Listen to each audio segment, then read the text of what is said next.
السلام علیکم ورحمۃ اللہ وبرکاتہ۔ ان الحمد للہ والصلاة والسلام علی رسول اللہ۔ اشہد ان لا الہ الا اللہ وحدہ لا شریک لہ واشہد ان محمدا عبدہ ورسولہ۔ اللہم صل علی محمد وعلی آل محمد كما صليت على إبراهيم وعلى آل إبراهيم إنك حميد مجيد۔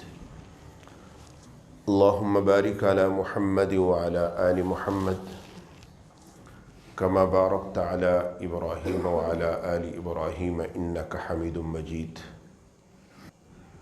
أما بعد، فقد قال الله جل وعلا في كلامه المجيد والفرقان الحميد: وَإِذْ أَخَذَ اللَّهُ مِيثَاقَ النَّبِيِّينَ لَمَا آتَيْتُكُم مِّن كِتَابٍ وَحِكْمَةٍ ثُمَّ جَاءَكُمْ رَسُولٌ مُصَدِّقٌ لِّمَا مَعَكُمْ لَتُؤْمِنُنَّ بِهِ وَلَتَنصُرُنَّهُ قَالَ أَأَقْرَرْتُمْ وَأَخَذْتُمْ عَلَى ذَلِكُمْ إِصْرِي قَالُوا أَقْرَرْنَا قَالَ فَاشْهَدُوا وَأَنَا مَعَكُمْ مِنَ الشَّاهِدِينَ۔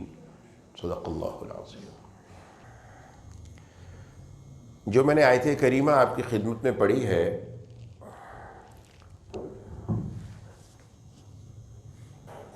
یہ سورہ آل عمران کی آیت ہے۔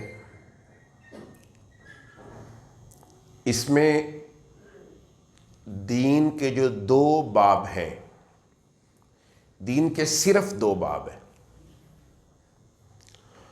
ان میں سے ایک حصے اور ایک دروازے کی عظمت کا بیان ہے، اس کے شرف کا بیان ہے اور اس کی اہمیت کا تذکرہ ہے۔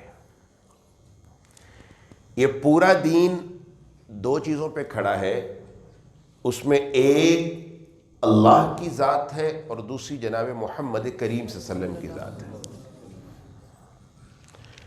اس پورے دین کو پھیلائیں تو یہ ہزاروں لاکھوں موضوع بن جاتے ہیں،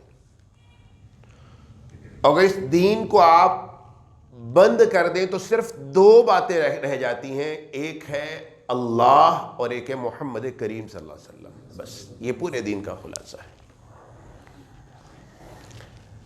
اللہ کی بات ہم تب عرض کر سکتے ہیں، تب مان سکتے ہیں، ہمارے دل میں تب اتر سکتی ہے جب ہمیں اللہ کی معرفت اور پہچان ہوگی۔ اگر اللہ کی معرفت نہیں ہے، اللہ کریم کی پہچان نہیں ہے کہ اللہ کون سی ذات ہے، سب دوست بند کر لیں تاکہ دوبارہ نہ یہ ہو، میوزک والا سلسلہ جو ہے نا، ایک پر بند کر لیں، سارے دوست دیکھ لیں دوبارہ۔ میں عرض کر رہا تھا کہ اگر اللہ کی پہچان، اللہ کی معرفت، اللہ کا تعارف دل میں نہ بیٹھا ہو تو اللہ کی اطاعت اور فرمانبرداری کا امکان نہیں ہے۔ کوئی شخص یہ کہے کہ میں اپنی طبیعت کو، اپنے نفس کے گھوڑے کو اللہ کی باتوں پر چلانے پر آمادہ کر سکتا ہوں، لیکن بغیر اس بات کے جانے کہ وہ اللہ کون ہے، تو یہ شخص ایک جھوٹا دعوت کر رہا ہے، اس کا امکان نہیں ہے۔ کیونکہ اس کائنات کے سب سے بڑے وہ اس شخص کو جس کو اللہ کی معرفت ہونے کا امکان تھا اور تھی، اسے اللہ پاک قرآن کریم میں حکم دے رہے ہیں فَاعْلَمْ انہ لا الہ الا اللہ۔ اے پیارے حبیب، آپ اس بات کا علم حاصل کریں کہ اللہ کے علاوہ کوئی معبود نہیں ہے۔ آپ علم حاصل کریں، آپ جانیں، آپ یہ معرفت حاصل کریں کہ جو ہم کہہ رہے ہیں نا کہ اللہ کے علاوہ کوئی معبود نہیں، اس کو جانیں یہ جملہ کیا ہے۔ تو جب تک اللہ کی معرفت دل میں پیدا نہیں ہوتی، اللہ کی پہچان نہیں ہوتی، اللہ رب العزت کا تعارف نہیں ہوتا، اس وقت تک اللہ کی بات کے ماننے کا امکان نہیں ہے۔ اور اللہ خود کہتے ہیں، فرض کیا ہے قرآن کریم میں، وَاعْلَمُوا، لوگ اس بات کو جانو۔ میرے مالک ہم کیا جانیں؟ اس بات کو جانو ان اللہ قد احاط بكل شيء علما ان اللہ علی کل شیء قدیر. اس بات کو جانو، اس بات کا علم حاصل کرو، اس کی معرفت حاصل کرو، اس کو پہچانو کہ اللہ ہر چیز پر قادر ہے. اس بات کو جانو، یہ ایک علم ہے پورا، کہ یہ جاننا کہ اللہ ہر چیز پر قادر ہے. اللہ کہہ رہے حکم دے رہے قرآن میں، اس بات کو جانو کہ اس کا کیا مطلب ہے. اور اس بات کو بھی جانو کہ اللہ نے اپنے علم کے احاطے میں اس کائنات کی ہر شے کو لے رکھا ہے. کوئی بھی چیز اللہ کے احاطہ علم سے باہر نہیں ہے. اللہ خود مطالبہ کر رہے ہیں کہ مجھے جانو میں کون ہوں. اور اللہ پاک کو جاننے کا صرف ایک ذریعہ ہے کہ اللہ بتا دے اللہ کیا ہے، یا اللہ کے رسول بتا دے اللہ کیا ہے. اس کے علاوہ اللہ کو جاننے کا کوئی ذریعہ نہیں ہے. اللہ کو جاننے کا ذریعہ اللہ بتائیں گے کیا ہے. بالکل اسی طرح جس طرح اللہ کی بات اللہ کو جانے بغیر، اللہ کی فہم کے بغیر، اللہ کی معرفت کے بغیر، اللہ کریم کی پہچان کے بغیر ممکن نہیں ہے، بالکل اسی طرح جب تک محمد کریم کی معرفت نہیں ہوتی اللہ کے رسول کی اطاعت کا امکان بھی نہیں ہے. ہم جانتے نہیں ہیں کہ اللہ کے رسول کون ہے. یہ ہم جو اپنی ساری زندگی کو نبی مکرم صلی اللہ علیہ وآلہ وسلم کے طریقوں سے ماں سوا گزار رہے ہیں. ہماری کیا اس وقت کے مسلمانوں کی پوری زندگی کو یہ کہا جا سکتا ہے کہ اللہ کے رسول کی زندگی کا یہ عکس ہے؟ ہم کیوں نہیں گزار رہے؟ اس کی بڑی وجہوں میں سے ایک وجہ یہ ہے کہ ہمیں اللہ کے رسول کے مقام اور مرتبہ کی معرفت نہیں ہے، پہچان نہیں ہے کہ اللہ کے رسول کون ہے، آپ کی ذات کیا ہے، آپ کا مرتبہ کیا ہے، آپ کا مقام کیا ہے، آپ کی اتھارٹی کیا ہے. جب تک معرفت الہ نہیں ہوگی تو اس کی عبادت نہیں ہو سکتی، اور جب تک معرفت رسول نہیں ہوگی تو اطاعت کا امکان نہیں ہے. اس لیے معرفت اطاعت سے پہلے معرفت رسول ضروری ہے، اور عبادت سے پہلے معرفت اللہ ضروری ہے. تو آج کی اس گفتگو میں تھوڑا وقت ہم اللہ کے رسول صلی اللہ علیہ وآلہ وسلم کی معرفت پر کچھ باتیں عرض کریں گے. اللہ کے رسول کون ہے، آپ کا مقام کیا ہے، آپ کا مرتبہ کیا ہے، اس کو 3 اعتبارات سے جانا جا سکتا ہے. پہلا اعتبار یہ ہے کہ میں اور آپ جو ہیں اللہ کے رسول صلی اللہ علیہ وسلم سے ہماری کوئی نسبت نہیں ہے. امتی ہیں، وہ نبی اور رسول ہیں، وہ خاتم النبیین ہیں. نبی اکرم صلی اللہ علیہ وآلہ وسلم کے مرتبہ کو اگر جاننا ہے ہم نے، تو اللہ کے رسول کو مرتبہ کو جانا جا سکتا ہے پیغمبروں کے مقابلے میں. نبی اکرم صلی اللہ علیہ وسلم کی اتھارٹی کیا ہے، میرے اور آپ کے مقابلے میں نہیں، انسانوں کے مقابلے نہیں، پیغمبروں کے مقابلے میں.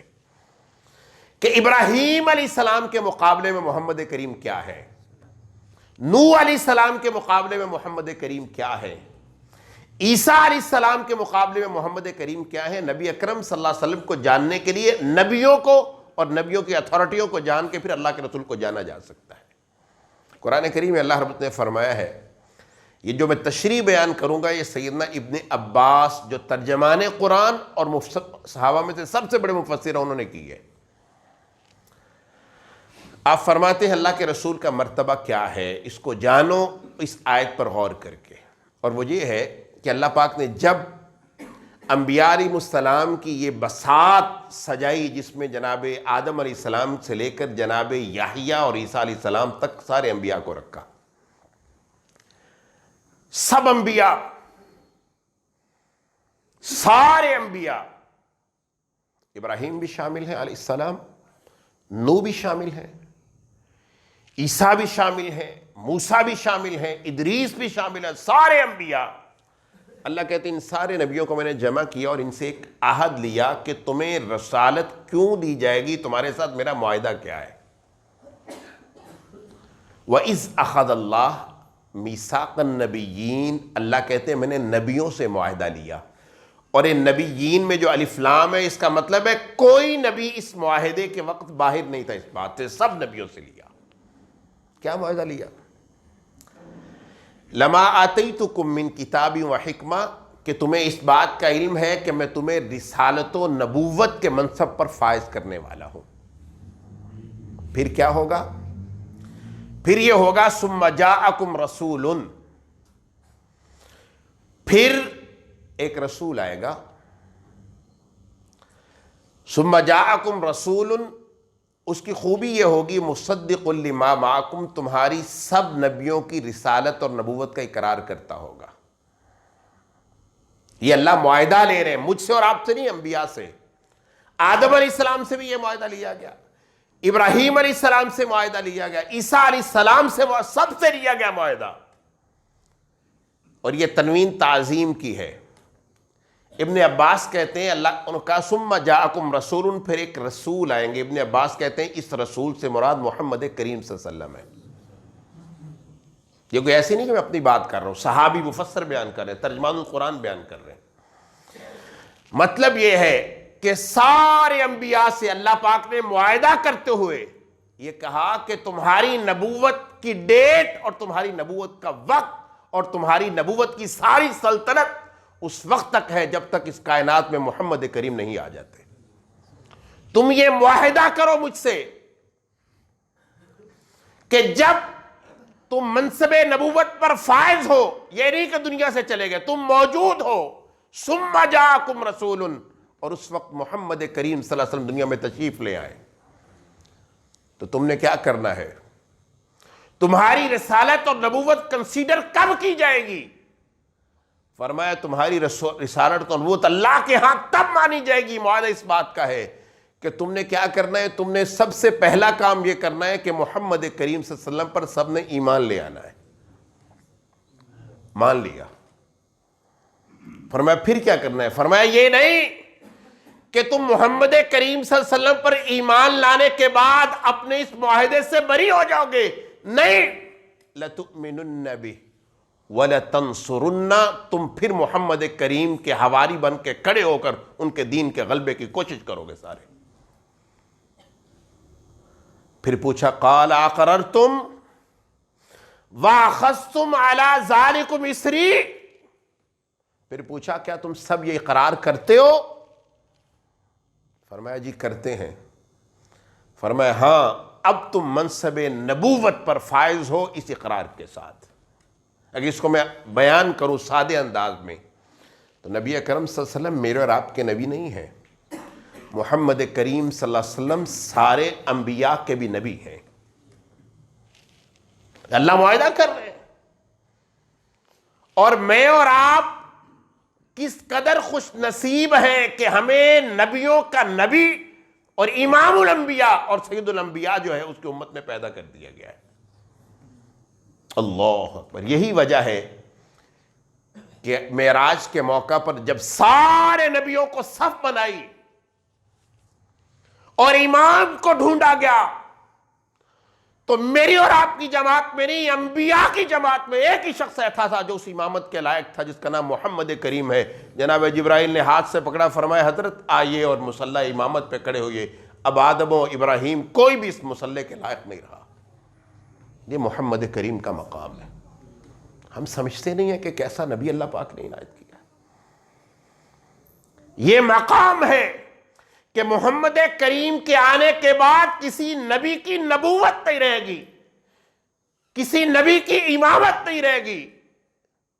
چاہے جائے کہ میری اور آپ کی بات کی کوئی حیثیت، کوئی ویلیو، کوئی اس کا مقام، کوئی مرتبہ، کوئی میری چاہت، اس کی کوئی حیثیت دنیا میں رہ جائے۔ اور اس کی پھر اللہ پاک نے ایک زندہ مثال فراہم کی۔ آپ نے اللہ پاک نے عیسیٰ علیہ السلام کو زندہ اٹھا لیا۔ عیسیٰ علیہ السلام کو موت بھی دی جا سکتی تھی۔ اللہ اکبر۔ عیسیٰ علیہ السلام کو موت بھی دی جا سکتی تھی، اللہ پاک نے ان کو زندہ کیوں اٹھایا؟ اللہ موت دے کے بھی دوبارہ بھیج سکتے تھے، اللہ کے لیے مشکل تھا کچھ؟ اللہ اکبر۔ جب عیسیٰ علیہ السلام اللہ کے نام پر مردوں کو زندہ کر سکتے ہیں تو اللہ عیسیٰ علیہ السلام کو زندہ نہیں کر سکتے؟ اللہ پاک نے نبی کو زندہ اٹھایا اور کہا کہ دوبارہ پھر تم دنیا میں جاؤ گے اور جا کے عیسیٰ کی رسالت کا نہیں، محمد کریم کی رسالت کا اعلان کرو گے کہ میں بھی متبع محمد ہوں، تاکہ یہ معاہدہ سچ ثابت ہو جائے کہ انبیاء علیہ السلام اپنے معاہدے پر قائم اور چلے تھے. یہ مقام ہے محمد صلی اللہ علیہ وسلم کا. اور آپ کو پتا ہے کہ عیسیٰ علیہ السلام کی موجودگی میں جو ہمارے سیاسی امیر ہوں گے وہ حضرت عیسیٰ علیہ السلام نہیں ہوں گے، وہ امام مہدی ہوں گے. اور عیسیٰ علیہ السلام ان کی عمارت کو مانتے ہوئے ان کے پیچھے نماز پڑھیں گے، یہ بتانے کے لیے میں محمد کا مقتدی ہوں صلی اللہ علیہ وسلم. میں کوئی رسالت کو دنیا میں دوبارہ لے کے نہیں آیا. یہ ہے ہمارے نبی کا مقام، یہ ہے ان کی عظمت، یہ ہے مقام اور مرتبہ. اللہ نے یہ نبی ہمیں عنایت کیا ہے. اس لیے قرآن کریم میں کہا گیا ہے کہ کائنات میں اتھارٹی تو صرف ایک ذات کی تھی، وہ اللہ پاک کی تھی، کہ جس کے بارے میں یہ کہا جا سکتا کہ اس کی ہر بات جس کا حکم دے دے وہ حق ہے، اور اس کی ہر بات جس سے منع کر دے وہ باطل ہے. یہ اللہ پاک کی اتھارٹی تھی. لیکن اللہ پاک نے قرآن کریم میں کہا کہ جو اتنا بڑا نبی ہے، میں اللہ آسمان سے قرآن کے روح سے اعلان کرتا ہوں، اس نبی کا مقام اور مرتبہ یہ ہے ما آتاکم الرسول فخذوہ، میرا رسول تمہیں جو دے دے لے لو، اور جس سے روک دے رک جاؤ. وہی شریعت اور وہی اللہ کی منشا اور مرضی ہے. ما آتاکم الرسول. تو یہ نبی اکرم صلی اللہ علیہ وآلہ وسلم کا مقام و مرتبہ ہے، آپ کی عزت ہے، جس کے لیے ہمیں مکلف کیا گیا کہ ہم اللہ کے رسول کو اس سطح پر جانیں. پھر آپ نے ایک اور حدیث میں فرمایا، آپ نے فرمایا لوگوں میرا انبیاء سے مقابلہ کیا ہے. یہ تو قرآن نے بیان کیا ہے نا، قرآن میں اور بھی آیات بیان کی، لیکن آپ نے فرمایا دیگر انبیاء کے سامنے مجھے رکھ کے دیکھنا چاہتے ہو تو کس طرح تم دیکھنا ہے. آپ نے فرمایا میرا انبیاء سے فرق کیا ہے. فرمایا 5 دنیا میں انعامات، اور ایک روایت میں 6 آتا ہے.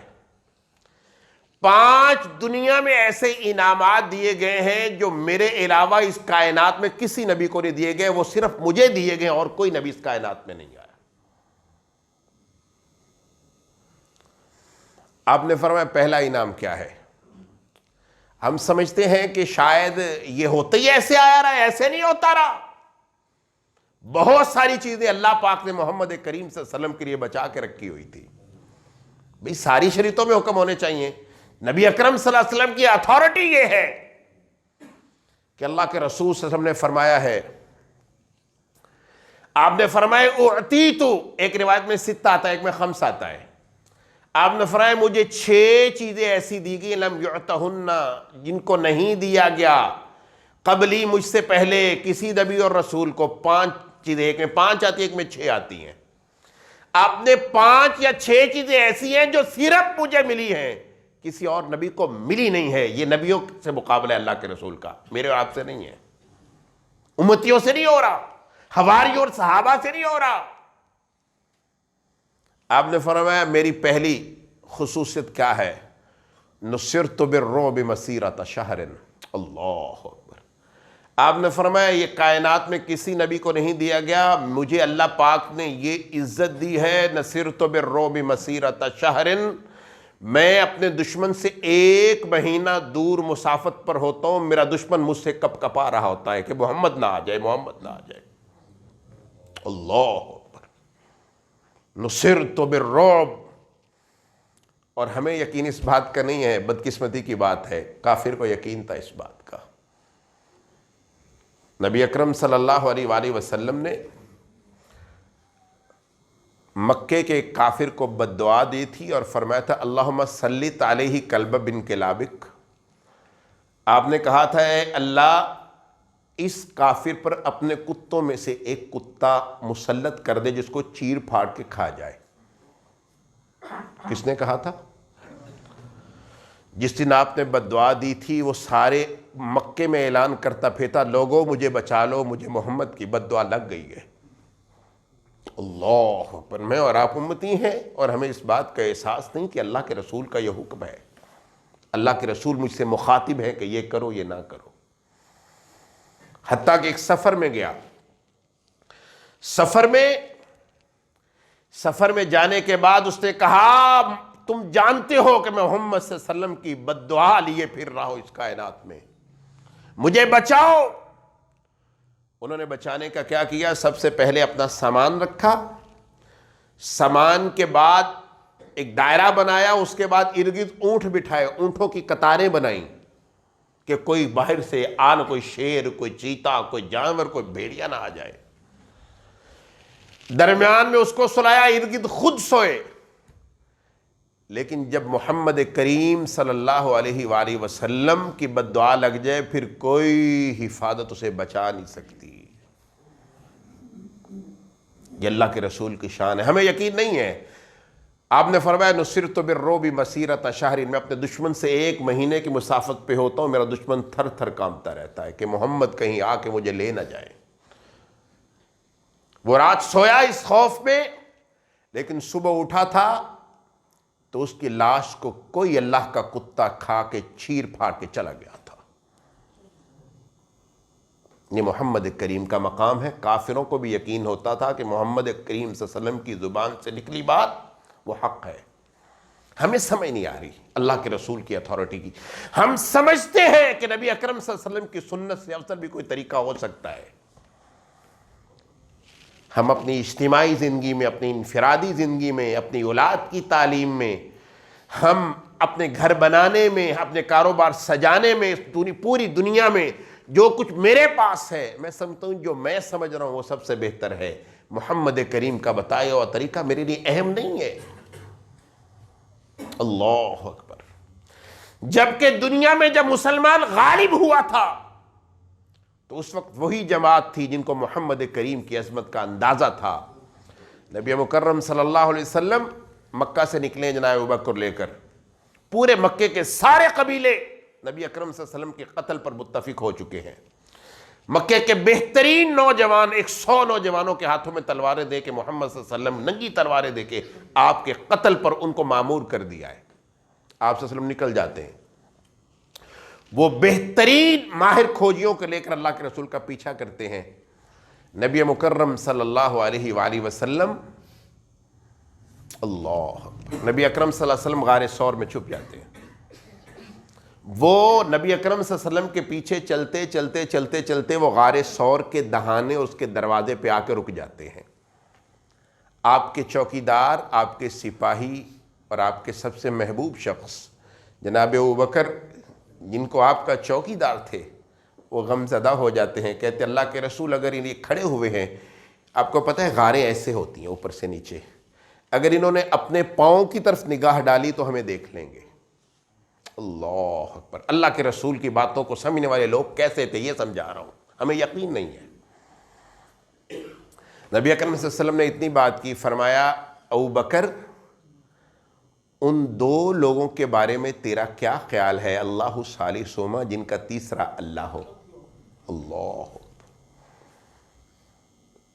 اس کے بعد ابوبکر کا غم ختم ہو گیا کہ اس وقت محمد کریم نے فرما دیا ہے کہ ابوبکر ہمارے ساتھ اللہ ہے، اور جس کے ساتھ اللہ ہو اس کو دنیا میں کوئی نقصان نہیں پہنچا سکتا۔ ایسا یقین درکار تھا، ہمیں بھی ایسا چاہیے۔ جس کو یہ نصیب ہوا تھا محمد صلی اللہ علیہ وسلم کی باتوں پر، اور دنیا میں نہتے ہونے کے بعد پوری دنیا پہ غالب تھے، اور ہم سب کچھ ہونے کے بعد ذلیل و رسوا ہے۔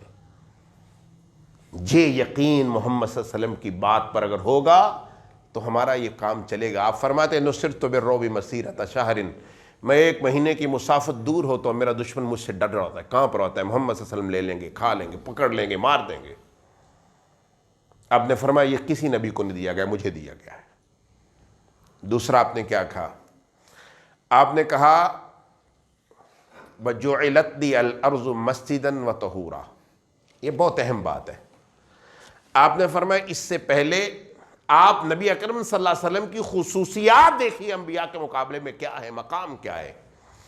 آپ نے فرمایا اس سے پہلے جتنی بھی امتیں اس دنیا میں آئے ہیں وہ سب اللہ کی عبادت کی پابند تھیں، سب پابند تھی۔ کوئی ایسے انسانیت کا گروہ اللہ نے نازل کیا جن کو پابند نہ کیا ہو اپنی، لیکن وہ ساری جماعتیں وہ جب اللہ کی عبادت کرنی ہوتی تھی صرف ان جگہوں پہ کرتے تھے جن جگہوں کو عبادت کے لیے خاص کر لیتے تھے۔ آپ نے فرمایا میں ایسا نبی نہیں ہوں، اللہ نے مجھے عنایت کیا کیا ہے نبیوں کے مقابلے میں، نبی مقابلے میں، فرمایا نبی کسی کو نہیں دیا گا، مجھے دیا گیا، وَجُعِلَتْ لِيَ الْأَرْضُ مَسْجِدًا وَطَهُورًا، مجھے یہ اعزاز بخشا گیا ہے کہ اس پوری زمین کا ہر گوشہ میرے لیے مسجد ہے، مجھے جہاں بھی نماز کا وقت ہو میں پڑھ لوں وہی میری سجدہ گاہ ہے۔ یہ کسی نبی کو نہیں دیا گیا۔ اور اگلا مسئلہ کیا ہے؟ میرے اور آپ جیسا ہر شخص سوال اٹھا سکتا ہے، مسجد تو ہے وضو کا پانی، فرمایا یہ بھی اللہ نے کہا ہے پوری زمین مسجد نہیں ہے، پوری زمین کی مٹی میرے لیے وضو کا کام دے گی۔ پانی ملتا ہے ٹھیک ہے، نہیں ملتا مٹی پہ ہاتھ رکھو وضو بھی ہو جائے گا، نماز بھی ہو جائے گی۔ یہ کائنات میں کسی اور نبی کو نہیں دیا گیا۔ یہ اللہ کے رسول کا اعزاز ہے، یہ اللہ کے رسول کی اتھارٹی اور مرتبہ ہے۔ آپ فرماتے ہیں، مزید فرماتے ہیں، اور بھی نبی اکرم صلی اللہ علیہ وسلم نے دو، میں چاہتا ہوں کہ ایک اوور ہال ہم دیں، اس میں 6 چیزیں اس حدیث میں بیان ہوئی ہیں، لیکن اب اس سے آگے بڑھ جاتے ہیں۔ یہ تو دنیا کے معاملے تھے، 6 چیزیں یہاں ہیں، علماء آپ کو بیان کر دیں گے۔ اب حشر کے دن پہ چلے جائیں۔ اس دنیا میں سب سے بڑا دن، سب سے لمبا دن اور سب سے اہم دن حشر کا دن ہے۔ فرمایا یہ تو دنیا کی اتھارٹی تم نے دیکھی ہے، اب آؤ ہم حشر کے دن کی اتھارٹی بتاتے ہیں تمہیں۔ آپ نے فرمایا میری اتھارٹی کیا ہے؟ اللہ اکبر۔ فرمایا انا اول شافع و اول مشفع۔ آپ نے فرمایا لوگو میں وہ شخص ہوں قیامت کے دن، حشر کے دن، جب اللہ اس پوری زمین کو لپیٹ لیں گے، یوم نطوی السماء کطی السجل للکتب کما بدأنا اول خلق نعید۔ اللہ کہتے ہیں، حدیث میں آتا ہے، اللہ پوری زمین کو لپیٹ لیں گے اور اللہ اس پوری زمین کو گیند کی طرح ہاتھ پہ اچھالیں گے اور پوچھیں گے لمن الملک اليوم، بتاؤ دنیا کے بادشاہو، دنیا کے متکبرو، کس کی بادشاہت ہے آج؟ کون ہے مالک دنیا زمین و آسمان کا؟ پھر اللہ خود فرمائیں گے للہ الواحد القہار، ایک ہی بادشاہ ہے، تم ایسے دنیا میں دھوکے میں پڑے رہے۔ فرمایا اس دن کہ جب کہ اللہ کا جلال پوری طرح ہوگا، پوری انسانیت، سارے انبیاء رسل، کوئی پر نہیں مار رہا ہوگا۔ فرمایا اس دن میں آگے بڑھوں گا، اول مشفعین، اس کائنات میں قیامت کے روز، حشر کے روز اگر کسی کو سفارش کا حق ملے گا، وہ سب سے پہلا سفارشی میں محمد ہوں گا۔ مجھ سے پہلے کسی کو یہ اجازت نہیں ملے گی کہ کسی کی سفارش کر سکے۔ اور اللہ کے رسول کی رحمت اور اللہ کے رسول کی عظمت دیکھیے، آپ اپنے لیے سفارش نہیں کریں گے، آپ اپنی امت کے لیے سفارش نہیں کریں گے۔ آپ کہیں گے یا اللہ یہ سفارش آدم کے لیے بھی ہے، یہ موسیٰ کے لیے بھی ہے، عیسیٰ کے لیے بھی، ان کی امتوں کے لیے بھی ہے، میرے اور میری امت کے لیے بھی۔ اللہ کہیں گے اول شافع، پہلی سفارش میں کروں گا۔ اور اگلی بتایا واول مشفع، آپ نے فرمایا میں پہلا ایسا سفارشی ہوں جس کی سفارش کو قبول بھی کر لیا جائے گا، رد نہیں کیا جائے گا اللہ کی عدالت میں۔ اور میں پہلا ایسا سفارشی ہوں، باقی جس کی اللہ چاہے رد کر دے۔ فرمایا میں وہ سفارشی ہوں جس کی سفارش کو رد بھی نہیں کیا جائے گا۔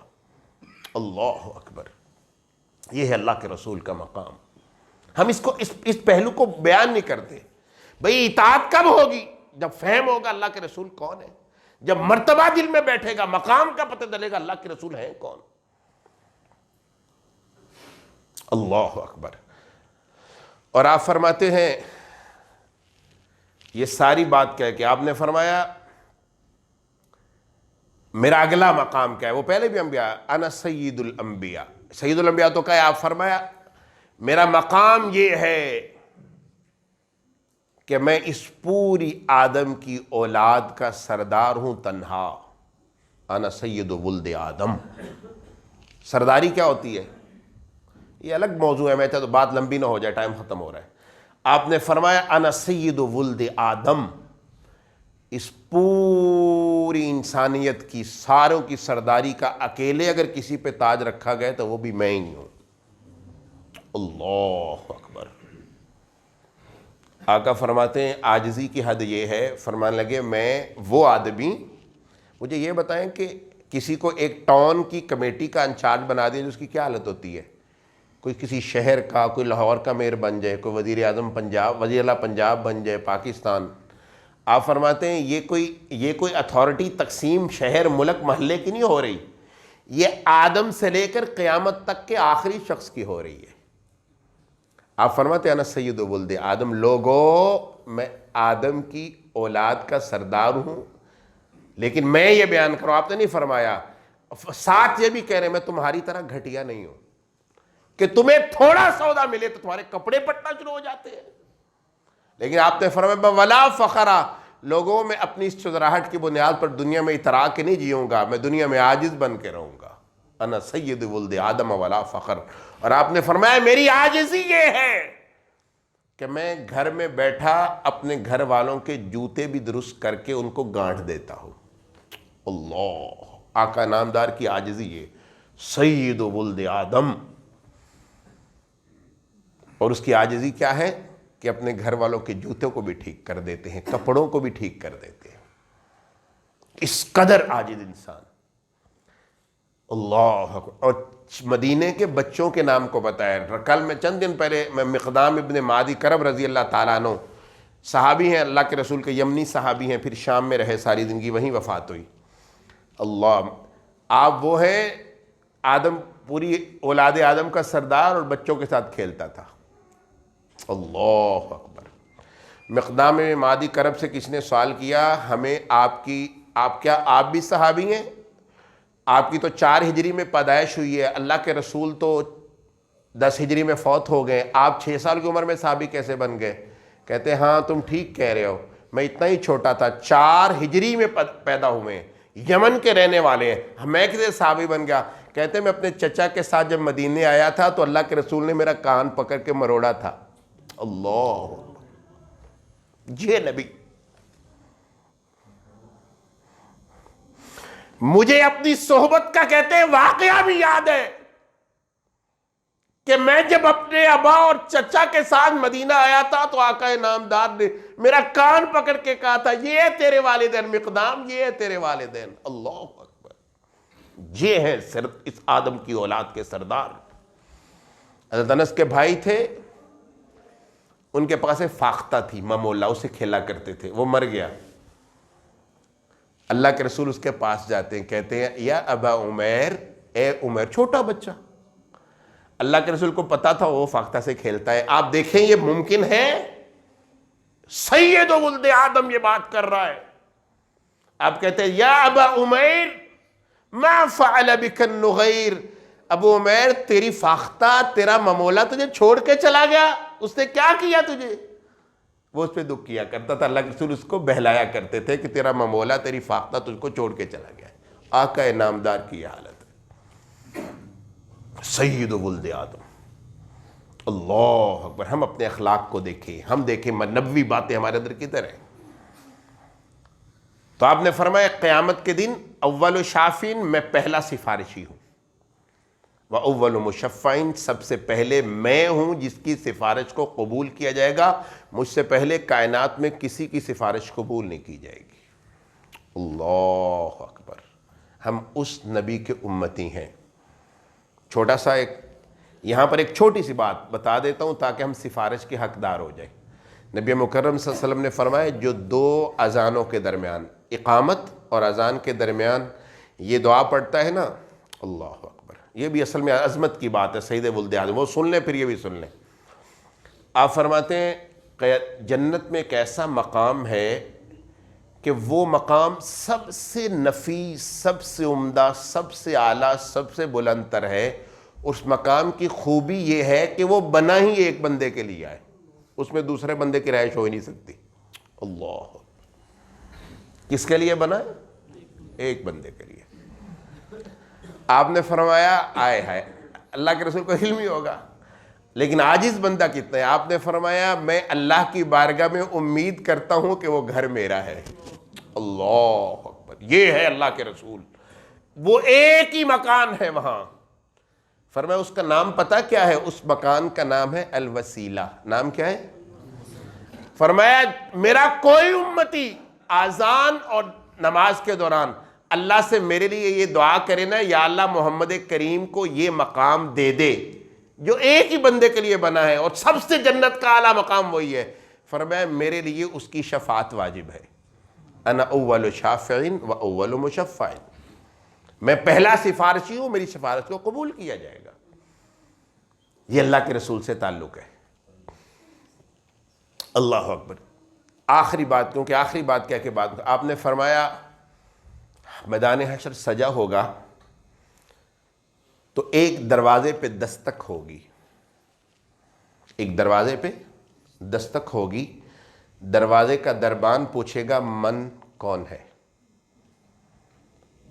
دستک دینے والا کہے گا محمد صلی اللہ علیہ وسلم۔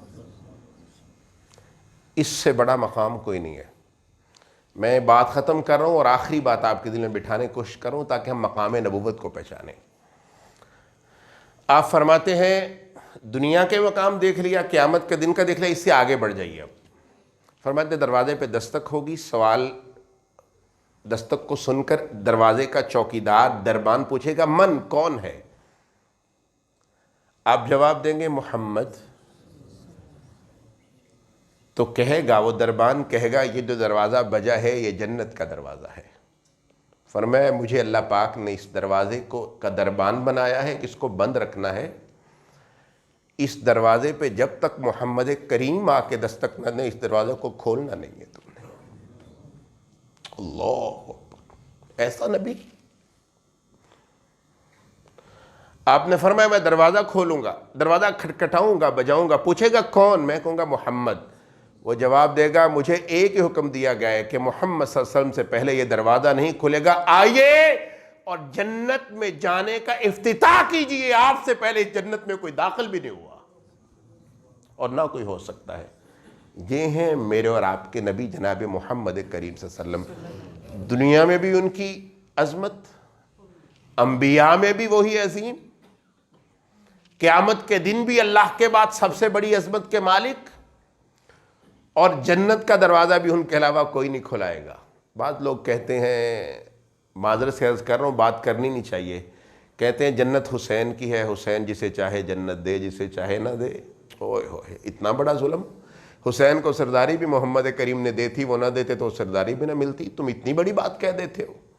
اللہ کہتے ہیں کہ یہ جنت کے دروازہ صرف محمد کریم سے پہلے کسی پہ نہیں کھل سکتا۔ اللہ، اس لیے میرے بھائیو اس ساری بات کا مقصود یہ ہے کہ ہمیں نبی اکرم صلی اللہ علیہ وسلم کے بارے میں دل میں وہ مقام پیدا ہو جائے تاکہ اللہ کے رسول کی باتوں پر عمل کرنا آسان ہو جائے۔ یہ ہیں وہ نبی جو ہمیں کہتے ہیں سو اس طرح، جاگو اس وقت، بہنوں کے ساتھ اس طرح پیش آؤ، دوستوں کے ساتھ اس طرح پیش آؤ، اللہ کے ساتھ تمہارا ایسا تعلق ہونا چاہیے، بچے تمہارے یہ تعلیم پڑھنے چاہیے۔ یہ ساری باتیں کون کہتے ہیں؟ محمد صلی اللہ علیہ وسلم۔ نبی اکرم صلی اللہ علیہ وسلم اللہ پاک کا کیا ہے؟ قرآن۔ نبی اکرم صلی اللہ علیہ وسلم کیا ہے؟ سنت۔ دنیا میں مسلمان تب عزت پائیں گے جب ہم محمد صلی اللہ علیہ وسلم کی سنت پہ آ جائیں گے۔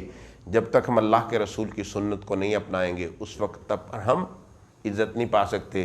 حضرت عمر نے کہا تھا جب لوگوں نے کہا کہ آپ بہت عظیم ہیں، آپ بہت سپہ سالار ہیں، کہتے ہیں نہیں لوگوں سن لو، اوئے ہوئے، یہ آخری بات ہے۔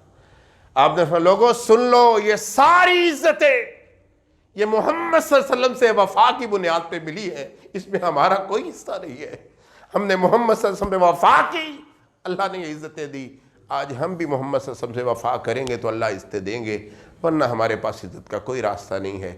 اللہ سے دعا ہے اللہ مجھے بھی اور آپ کو عمل کی توفیق نصیب فرمائے، محمد صلی اللہ علیہ وسلم سے سچا قلبی رشتہ اور آپ کی سنتوں پر جان چھڑکنے کی توفیق نصیب فرمائے۔ وآخر دعوانا الحمدللہ رب العالمین۔